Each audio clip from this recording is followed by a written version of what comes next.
Okay, we're back. Let's get this party restarted, as the famous song lyric went.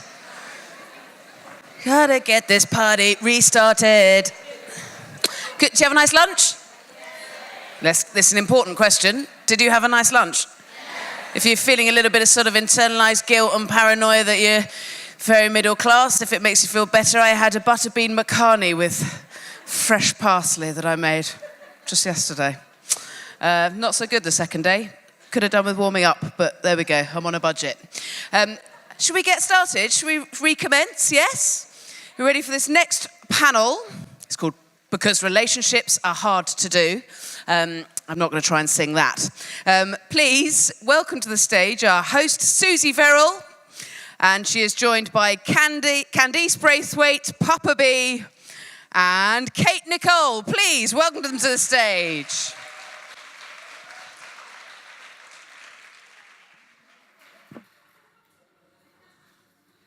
Keep clapping until they're all the way to the stage.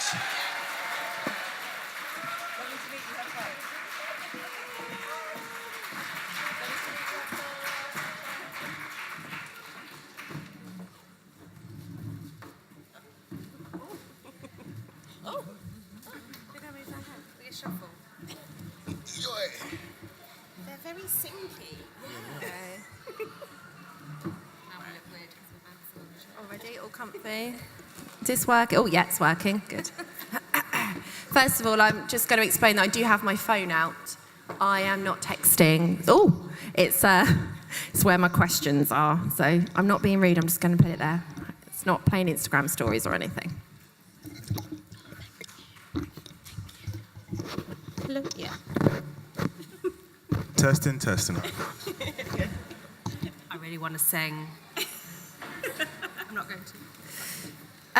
So before we jump right in with all the questions, do we just want to have a little chat about who exactly we are and why we're here? I feel like you don't really need any introduction, but just want to go along the line, starting with Papa B there. All right, while we're here, we're going to talk about our relationship. Well, Candice is going to be talking. I'm just going to be quiet because, as long as she's talking, everything's right. So You're an idiot. That's it. I'm Candice Brathwaite. Oh, yeah. I'm Nicolle, and I work for an organisation called 1+1, and I am a relationship counsellor. Lovely, thank you. So I wanted to kick right off with pillow talk, Candice and Papa B. For anyone that doesn't know, these guys will chat about their relationship very publicly, which I think is brilliant, by the way. But I just wanted to know, do you have the chat beforehand, or have you in the past, about subjects which you just don't want to cover, you're not happy to discuss, or you think it might just turn into a big old argument? Or do you go for those so that it's a safe zone and you can have those chats and it's all okay? I'll let you talk first.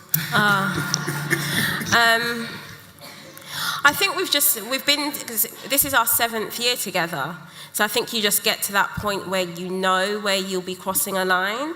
Like we unless it's in a positive light, we do not discuss our kids.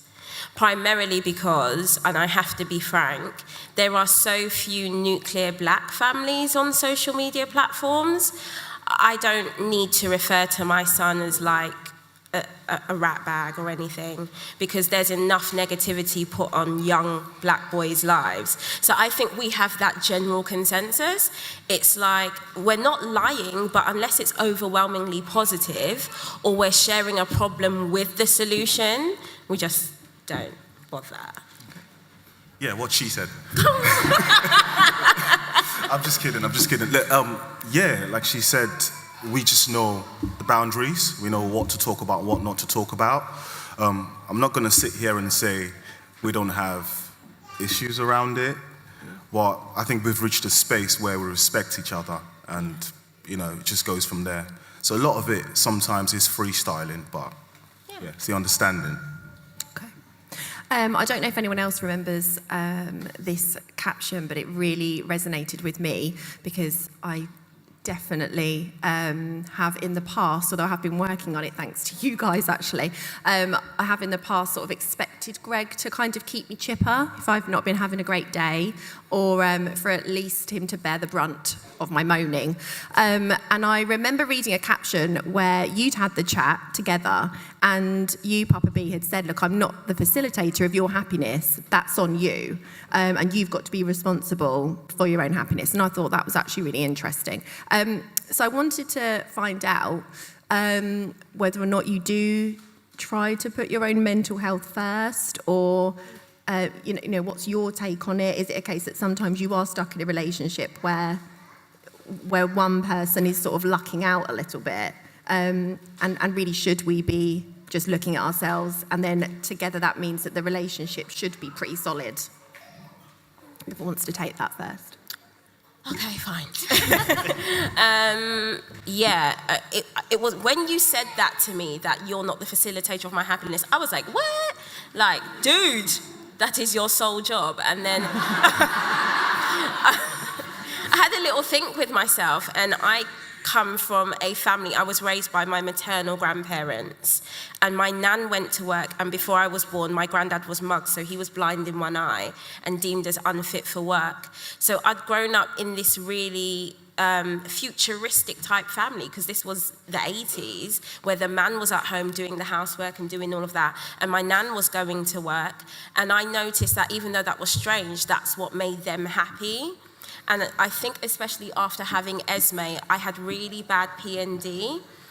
And I remember that getting back to work, going to work, doing stuff for myself is what's started to make me realize, oh, okay, this is my doing, and I need to sort this out.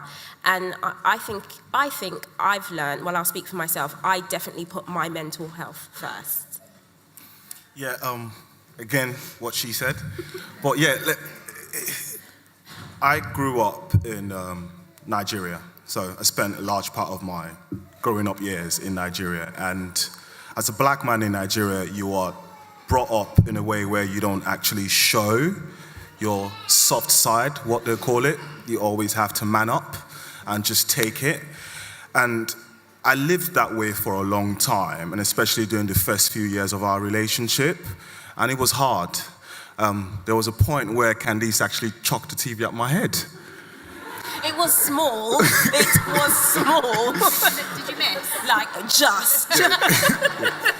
And that was when I was really trying to, help her with her happiness. Yes, I have my role, in ensuring that I am there for her, but ultimately it comes from within. If I'm not happy within myself, there's no way I can be happy for or with the family. So, everything just fell into place, and that's why that statement came out. So I think that's really important. I think there's an unhealthy obsession that we've created with being happy. We've all got to be really happy. And if we're not, well, let's pretend that we're really happy, and then maybe we might somewhere along the line feel a bit happier. I think that accepting that it's okay to be okay, and within your relationship, it's not going to be fabulous every day. It's not a Disney movie.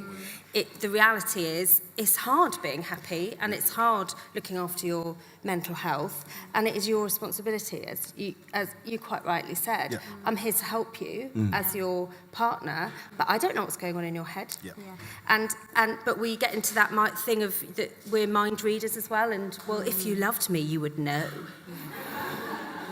What? I really don't. Could you please tell me? Yeah. But that pressure to feel happy and be happy together, it's okay to be okay, and to give each other that slack, I think.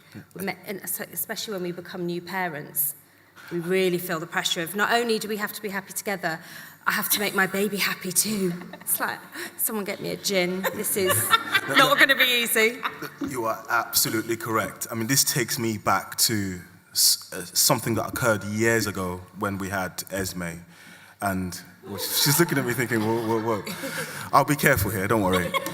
Where we had Esme, and, Candice was angry with me. And I just said, look, I don't know what's going on in your mind. Yeah. I don't know what's going on there. If there's something I'm doing that you're not happy with, spell it out. Just list it. Yeah. You don't sweep up, you don't wash the dishes. I hate that. I'm gonna break your head if you don't do it the next time. And I'll get it done. It's as simple as that. I think we have to understand that men and women kind of function differently. As men, we can be stupid. Seriously, we can be, and we've got a one-track mind. I see that's where I think in a way women are a bit more superior than men. It's not an excuse. It's not an excuse. So I'm not asking for a blight for men. It's not an excuse. We should do better. But I'm like, help me out a little bit by just spelling it out, and you know. But don't you think it was really important how you do the spelling out? Oh, because yeah. a little bit of passive-aggressive, did you forget where the dishwasher is? Oh, yeah. It's like not massively helpful. Queen passive aggression. Yeah. I think like women, we don't realise we're doing it necessarily. To be a bit more cognizant of if I'm going to ask you to do the laundry or do this or help me out, I need to do it in a kind way rather than under my breath on the way out to the toilet. Absolutely. Where I'm going to think dark thoughts about you and tweet about you and you know, that improving how we have our conversations is the key to that going back to feeling happy and happier together, I think. Can I jump in there a little bit though? Because one thing I really find, I don't know if anyone else agrees, and I don't want this to be a panel where we men bash, but I find that my partner will absolutely pull his weight, but there's not the mutual thinking of the jobs that need to be done beforehand, and that drives me mad because I do think as grown-ups, do I really need to tell you to do all the jobs that need doing every day in the house? Or could you just maybe think about doing them? Because that's what I do. And this is my passive aggressiveness coming out now. I just wondered if that happens with you guys, because you know when like you've got both the kids ready, you've got yourself ready, and you're like, okay, he'll definitely gone, you know, he would have got the stuff in the car, and then you go down and actually he's trying to find a white t-shirt. Anyone else? Or is, you know, it's like, I'm probably just, I just need to go on that website where I get all my bike stuff from, because now's a really good time to stock up on pedals. Like, that's great, we're going to be late though. There's not that mutual remembering of things that need to be done. This is a bit like therapy, sorry. I just wondered if you guys had that happen too. So basically, I'll just skip to the advice bit. I had to get to a point where, as uncomfortable as it made me, I had to learn to understand the only way to make him think of those things was to allow all those plates to fall. And it's mad uncomfortable because I can see the time. I know RJ's not dressed. I know Esme's upset. But I'm like, Candice, don't you do it. Don't you step in. Don't you become like that jackhammer that's trying to do it all. We're going to be late. And I'll just slide into the car and he'll be sweating and be like, oh, babe, you didn't tell me the time. Oh. And I'll just be like, yeah, you note that down for the next time, you know. I used to be really like, I can't believe you didn't pack the bag. And I was like, oh, that just doesn't work with him. I allow him to experience the chaos. Okay. And now he'll come down and be like, oh, so you didn't sort the milk out? And I'm like, no, I did not. Well, yeah, absolutely. She definitely taught me a lesson there. And that's why the night before I make sure everything's packed. As simple as that. And again, it's knowing who you're with. And she knows I hate getting to places late. I can't stand it. So if there's anything that's gonna get me somewhere late, I try to avoid it. So since she's taught me that lesson by not doing those things, and I found out that we turned up late and I was embarrassed, that stays on my mind every time. So next time I ensure that I do my bit. And look, I'm constantly pulse checking. I'm constantly asking, am I doing all right? Are we doing okay?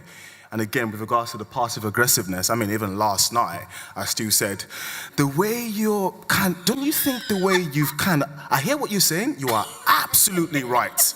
She's always right. She's always right. Oh, and the bots are kind of good. The bots don't exist. Trust me.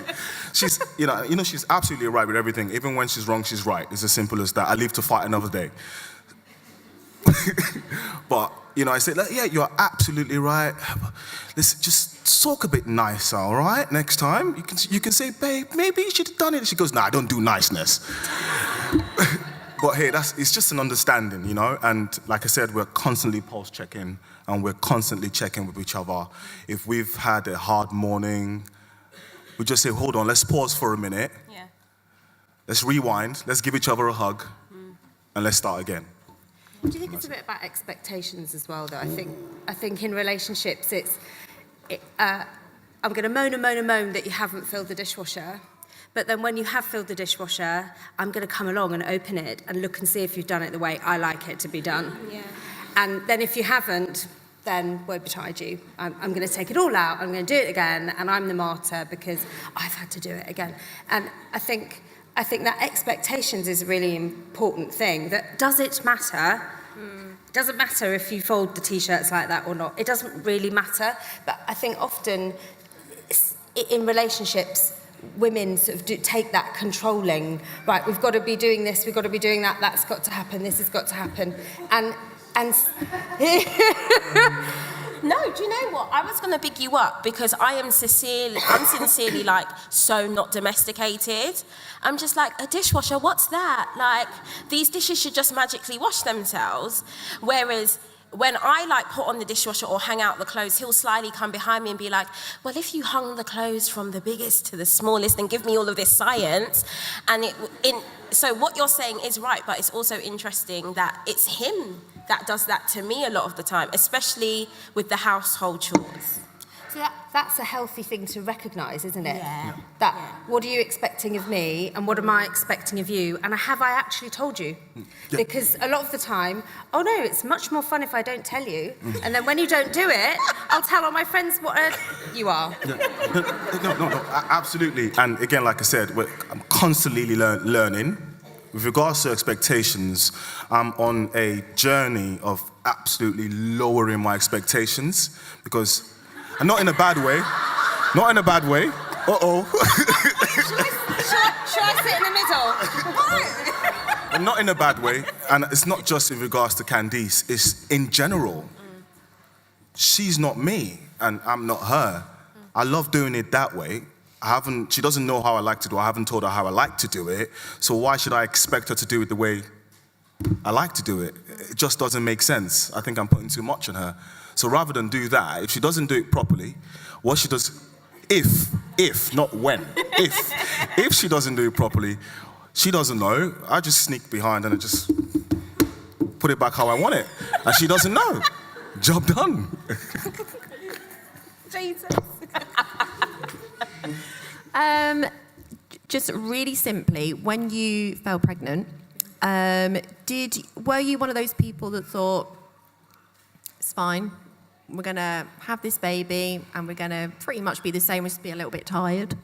Or did you prepare for the imminent arguments, grumbles, snarking, etc.? Because I know, personally, I went into it definitely with rose-tinted specs, thinking, it's going to be really good. We're not going to fall into that pit, and we're going to get along because we've always got along before. Yeah. And in that first month, I think we had more arguments in an hour than we'd had ever. Just because it's so easy to, because you're just both very raw, aren't you? Yeah. So I wondered how you guys found it, and if there are any tools for first-time parents. I think first time is especially hard. Just so that you're not always rubbing up against one another. I kind of think when you have this little bundle of joy that comes into your life, and as you say, you're thinking, so we're going to love each other even more, it's going to be magical, and this little person's going to be half me, half you, how perfect, it's going to be great. It's a little bit like getting a jigsaw and tipping it out of the box, and then someone takes the picture away and goes, good luck with that. And then you argue about which bit goes where, and irrational stuff becomes a big thing, because actually this little person's well-being is now our responsibility. And that's a pressure like nothing else, and nothing can prepare you for that. And suddenly you're doing it, and you're tired, and your boobs hurt, and you're missing a party, and there's so much going on that it's a lot to adjust, I think, in a relationship to how different and your new responsibility. Yeah. It's a pressure on everybody that it takes good communication to start to put that jigsaw together without having ridiculous fights about ridiculous things. And we were just talking beforehand about how different it is. I think you were alluding to that. Once you have another baby, you're like, okay, we've done the jigsaw before. It didn't look exactly like on the box, but it's kind of, sort of. It's less of an impact on the pressure on your relationship, I think. Yeah, the first time took the wind out of both of us. And I think a lot of women, the first time you have a baby, you're slightly confused as to whether you're just having a down day or do I have postnatal depression? Yeah. And that it took me a really long time to be like, no, I sincerely have a problem bigger than just lack of sleep. The fog that was on me, I think with Esme, didn't lift till she was about 18 months. And for a period of time, I was on antidepressants. So that was a very real situation. And I think men have to do their part in educating themselves about PND so they can perhaps pick up on the signs before the woman just falls to pieces. That's really important. The first time, and I always tell people now, your friend has a baby and they're like, girl, I'm gonna leave his, because da-da-da-da-da. And I'm like, girl, if you can make it to 2 years, if you can make it till that child is 2, everything else is cruise control. When Esme hit 2, I was like, woo! It was just like being reborn. I had this energy, I had this understanding, and I think not only are you having a new child, you're giving birth to a new relationship. Everything you think you knew about that guy or girl before that kid came, you can write that off and start again. Yeah. Because they're about to show you some things at 3 a.m. and you're going to be like, oh, is this how we do this? Okay. And it's too late then, But I think if you can already expect a different person, you're halfway there. Yeah? Absolutely. Everything she said. There's a theme. We deliver different types of training, and some of it is preparing couples for the impact of a baby, and it isn't all going to just be, we're just going to love each other even more. And a top tip is to get a piece of paper and write, I feel loved and cared for when, across the top. And write 1 to 10 down the side, and you both do it, and you think of things that your partner can do for you that makes you feel loved and cared for by them. It's not really big things. It's things like run me a bath when I haven't asked you to, make me a cup of tea, watch Strictly with me, even though I really know you hate it. Like little things. You can put Weekend in Paris as number 10, because you never know. You might as well. But you do that list and then you swap it. Yeah. And so when you're having that day that is really testing and you're not feeling connected and you're thinking, this is really hard now, and I don't know how to get you back. I don't know how to rebuild this. You can literally say, please refer to the 1 to 10 on the fridge. And we've had such lovely feedback where people say, that I feel loved and cared for thing, amazing. Yeah. I did it, and 1 week it was particularly bad. I did 1 every day, and she thinks I'm this amazing partner now. Yeah. It's like a very can't get wrong instruction manual to, if you want to get in my good books, do one of the things, or do all of them, preferably. Do one of those things, and it's a little way of reaching back without having to apologise for losing it or for being irrational and unreasonable. It's a way of us letting the other person know this is how you can rebuild it. Yeah. And often you'll find that the person will write stuff that you're like, really? Yeah. If I mow the lawn, you'll feel loved and cared for by me. Okay. You only want me to do it once because I'm really bad at that. But you might be surprised by what the other person says makes them feel loved and cared for by you. And that really simple stuff helps us to reconnect in in a healthy way, I think. Yeah, we actually, myself and my partner actually did that regarding sexy times. And he presumed that what would make me feel sexy was some new underwear that I definitely couldn't fit my breasts in. But he was like, I just thought it'd be really nice. I'll get you this expensive underwear and, you'll feel really sexy. And actually, just really wanted him to take the kids out, and I couldn't have got the horn more if he had washed up. Like, that was all I wanted. And it was just something so simple, and to say, like, do you want an Indian tonight? That would have made me so warm and fuzzy. And that was all I needed to tell him. And actually, that worked out really well. Yeah. And now I haven't got really small underwear. Did you tell him? I did tell him. Yeah, and he was so surprised. But I do wonder, like, maybe we actually have to just spell it out sometimes. And it's just really normal things. We don't need the bells and the nipple tassels. Just need you to wash up. Yeah. Easy peasy and cheaper. Okay, I wanted to talk about co-parenting, particularly with you, Kate, because I know that obviously we don't all live with our partners, have our partners there. There's all different types of families nowadays, and lots of us have to parent alongside someone that probably not a fan of. So I wanted to find out, how can we move away from a hostile environment and just co-parent successfully? What can you do? Obviously, a large part is just communication, but what can we do to make sure that we're just working together with a person that we do find tricky? I think if we can park the competitive nature between, if you're not getting on with someone and you constantly saying negative things about them because they've hurt you, and it's complicated, and it's easy for it to become a bit of a competition of, well, I'm the better parent than you, and you're always late, and you say you're going to do this and you don't, and you see that's why we're not together. That if you can park the competitive bit that often comes up in co-parenting and agree some ground rules, that agreeing to be respectful and listen to each other. Listening to someone doesn't mean you have to agree with what they've said. If they don't know what's going on in your head, you can think all sorts of things. But it's what you then say, it's what you say to them that is going to make a difference, whether you are able to communicate in a way that is helpful for your child. And it's keeping the child in the centre of it. If we're going to co-parent, we have to be grown up enough to put aside that we don't like things about each other, and accept that we had a relationship and now we're having a co-parenting relationship, and that is different. And that actually everything that we do needs to be keeping in mind what is best for our child.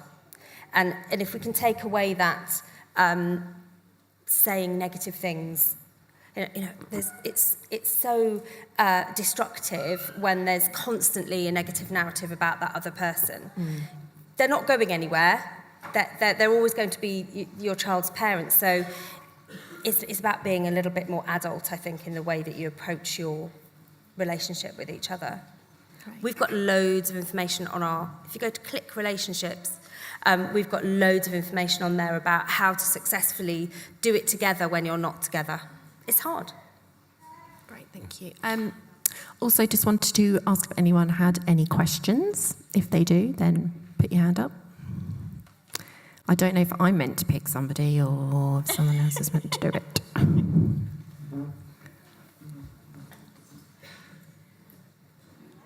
Hi, Susie, I know you really suffered with sickness in your pregnancies. I've had one and I totally didn't expect it. It hit me out of the blue and I was really ill. How did you manage your relationship and just gearing yourself up for that second pregnancy, knowing that you're probably going to go through it again?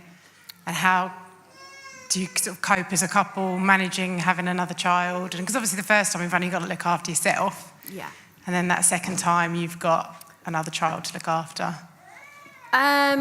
To be honest, Greg's got a lot of faults, but it makes me want to cry when I talk about how nice he was when I was so ill, because he couldn't have done more, and I definitely wouldn't have been as patient as he was.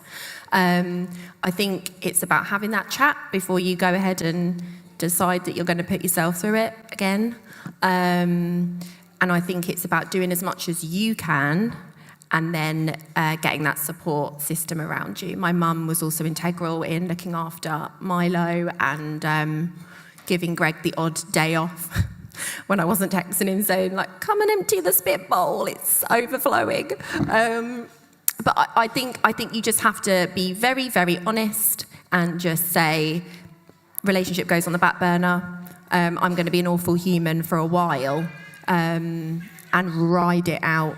Just ride it out. And then when you are feeling better, maybe have some things ready, planned, that you can do together to just get back there. There's no point ignoring it. You just got to get on with it and accept that it's going to be pretty rubbish for a while. But yeah, if you've got that support, that's brilliant. And it is hard. I know that quite often it's like, well, you know, you're the person going through it, but it is really hard on that person that's looking in because there's nothing that they can do really. And you are awful to them, or at least I know I was very ratty. Yeah, so just about being honest and getting an action plan in place.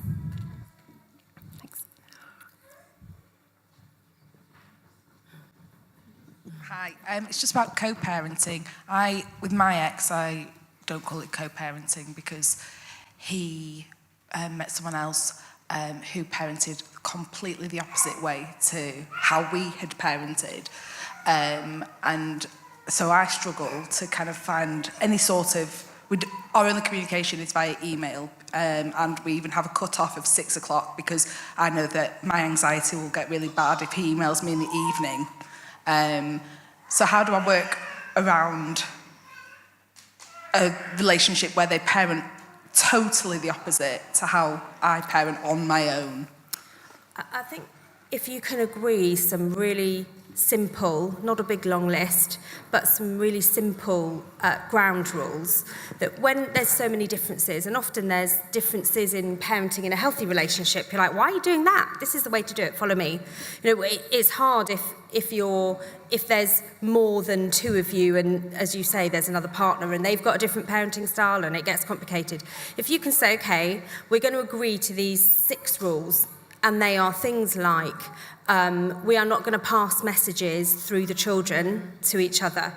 We are not going to use seeing mummy or daddy as a punishment or a reward. Things like that, yeah. So the other parent will just, after school, buy my 4-year-old's LOL doll, costs £16, and I'm on universal credit and can't afford to just buy her an LOL doll. And she gets, so when I pick up from school, it's like, where's my toy? I'm like, you don't just get a toy like that. That's not what happens. But I've said that to them, but they don't know anything about it. They just think that that's what they can do. And it's about respect, isn't it? And I think that's what can be a really difficult part of co-parenting, is that the respect for each other has clearly gone, and that's part of why your relationship has gone. So you're having to rebuild a respect that, frankly, is hard to do because you don't feel very respectful towards them, but it's about agreeing how we're going to respect the role that we are doing together, that is parenting. You can think really horrible things about me if you like, fine. But this is about us looking after our child together. And it's not fair on our child when you do things that actually are affecting them even more than they're affecting me, but you're trying to get at me that way. You know, Yeah. So I think that agreeing what our ground rule is going to look like, and that works in a functioning, healthy relationship as well.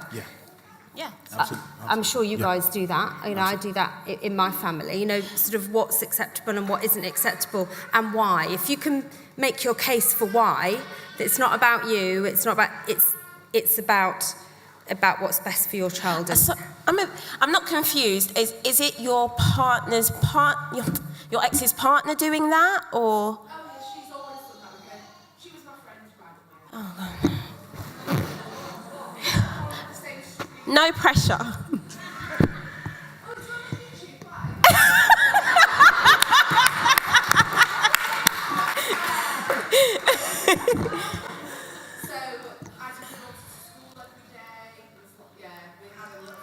So this is what's interesting, and we don't speak about it a lot online just because it comes with a lot of noise and nonsense, but I am a stepmom. Papa B had a child before me. Number one, I think we have to get on board with this whole, oh, I love that child as much as I love my own. No, you don't. You don't, and it's okay to say that, but it's also more important that those boundaries are respected by the step-parent. That's really, really important. And it's clear that your ex is now using that woman to help dig at you, but I know it's really hard. You're gonna have to think about the long-term investment that is your child's mental health and balance. And for a time longer than you're gonna like, you're gonna have to take the high road. And it's gonna suck. And I say that because I had a stepmom, and when I was old enough to hear the real story, I was like, yo, you ain't even my stepmoms no more. But what my mum did is she was like, as much as your dad hurt me and that woman hurt me, these years, 10, 18, whatever, they are about you. And one day you will be woman enough to understand and make your own decision. And you as the mum, you're always gonna come up trumps. And you have to believe that. Yeah.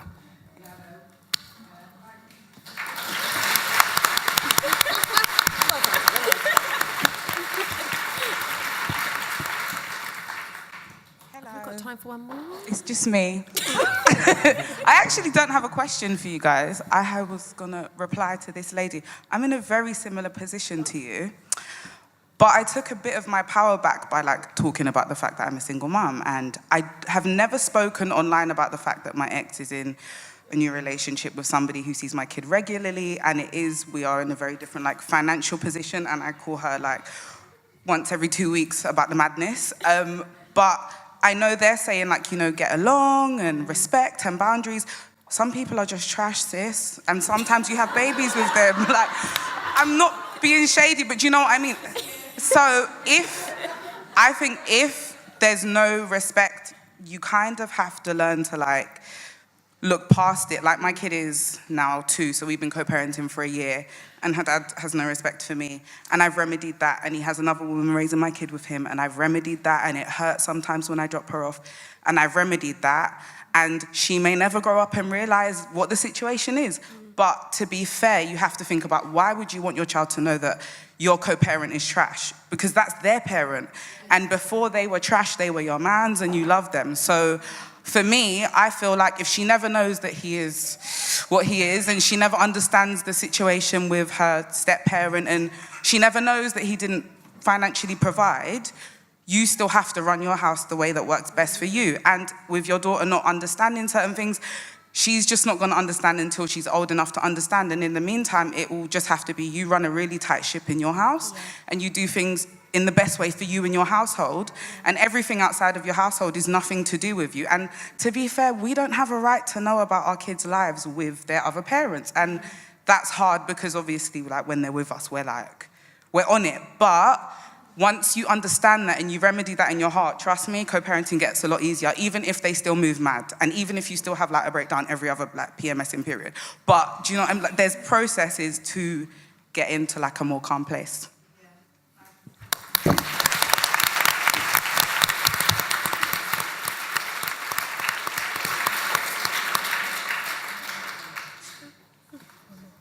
Actually, I have to do that side of the room. It looks like I'm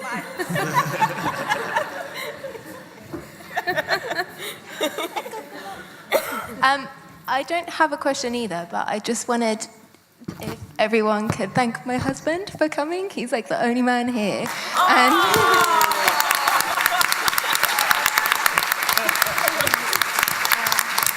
And we constantly have arguments about how I don't appreciate him enough, but I want to just say thank you because he came on the train, he finished work in Dorset, drove to Cambridge, and then we're driving back to Yorkshire, and then he's going to live in a field for a week, 2 weeks next week. So I'm taking away all his time, but he's come to help me. So yeah, thank you.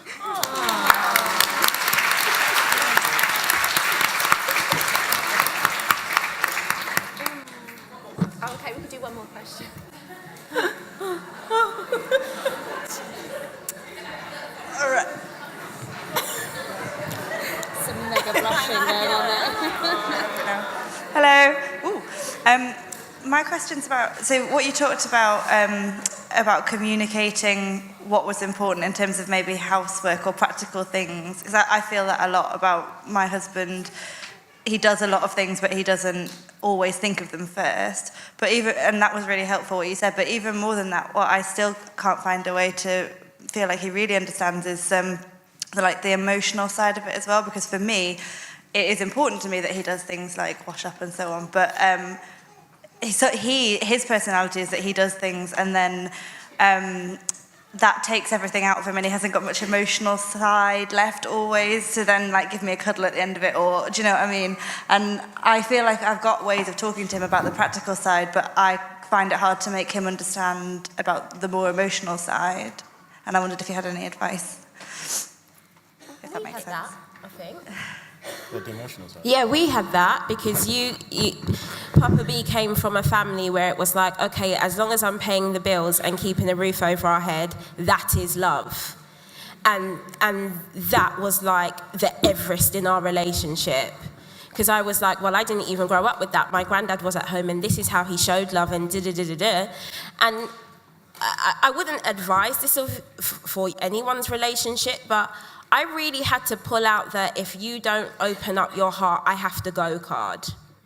I had to go there because, yeah, we all need a roof over our head, but there's a certain kind of love I want and that women deserve. And we forget that bit sometimes. You think, oh, I'll just plod along. No, there's an element of you deserve the kind of love that you require. And that's a mindset issue. And once you turn to that person who you believe wants to love you a certain way and you say that, his reaction will be enough for you. But a lot of what you might be looking for in him, you have to undress in yourself first. I was like, oh, I want all this love, and you need to do this and do that, but I didn't really love myself that much. So I had to really go and have a conversation with myself first, work on that, so that when he, rightly so, went, well, how do I do that? I showed him by who I was now. I hope does that make sense? Yeah, absolutely. It makes... Oh, come on. It makes a lot of sense. Like Candice said, we were in that situation a while back. And I think I just got to a point where I was like, what I love so much might be slipping from my fingers. And what do I need to change? What do I need to do to ensure it gets better? And it's a constant progression. I'm constantly working on it. We're constantly working on it. We actually treat our relationship now like a bank account. Yeah. It's called emotional banking. Yeah. So we treat it like a bank account, and we're constantly making deposits into that emotional bank. And those deposits are not grand gestures. They're just little things that we know, each person likes. Like, stay in bed this morning, don't worry, I'll look after the kids, or breakfast in bed, or I've ironed your shirts. Just little things.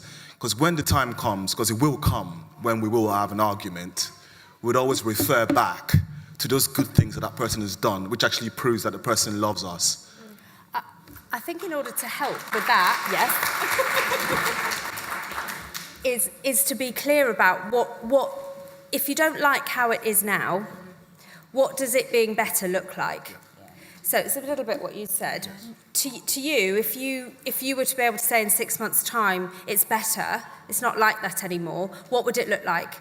Because sometimes the other person needs a bit of help, because it's a bit of a mystery to them, otherwise they'd already be doing it.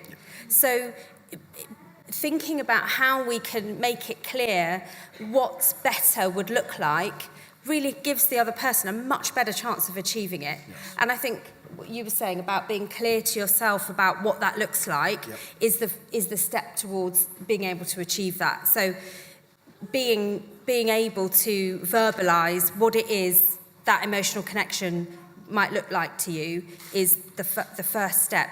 And not to blame the other person for not doing what you want them to do. It's not that they don't want to, just maybe that they just don't know how. So it's helping each other to do it rather than blaming the other person that they're not doing it, which is easier to do. So being kind. And I agree with all that. Greg cries at adverts, so we're fine on the emotional front. But One thing I do have to say is that he will every so often tell me if he's feeling, and he'll just throw it out there. He'll just be like, do you know what, I'm just having a bit of an anxious day, actually. I just feel a bit not so great. And it is so nice. You just feel so normal. So I do get it. Sometimes you just need to not be like the emotional one and then have the one that's really okay. The rest of the time, he's so level-headed, but it's so nice to just see that tiny little glimmer of him to just go like, no, I'm not feeling that great today. And it really does help you as well. So I do get it. And I think that's it. I think we've run out of time. Oh, I think we've run out of time. That was amazing. Thank you so much for your time. That was amazing.